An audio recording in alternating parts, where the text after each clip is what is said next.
The Today in Manufacturing podcast offers a powerful and unique perspective on the biggest stories impacting U.S. manufacturers.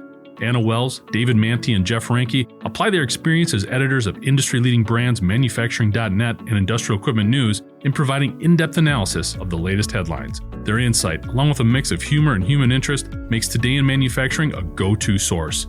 Keep pace with supply chain challenges, electric vehicle developments, labor struggles, robotics, and more by listening, downloading, and subscribing to the Today in Manufacturing podcast.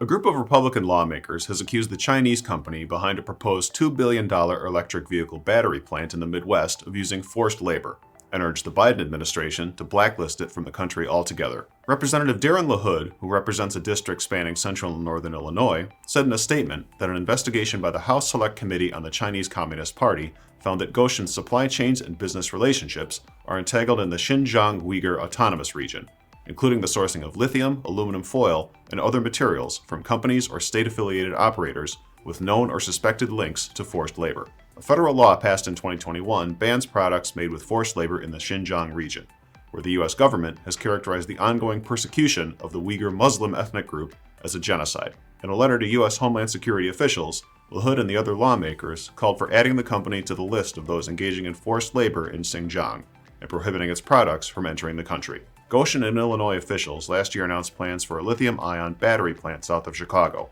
that would employ some 2,600 people. Goshen officials told Reuters in a statement that the letter's assertions were baseless and absolutely false, while Illinois Governor J.B. Pritzker's office told NBC5 Chicago that the state fully trusts the federal government's review of the company. A nonprofit group, the network noted, had previously filed a lawsuit over the Kankakee area project that accused Goshen of misrepresenting its ties to Beijing.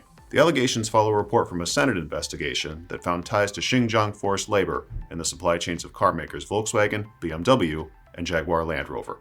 I'm Andy Zoll. This is Manufacturing Now.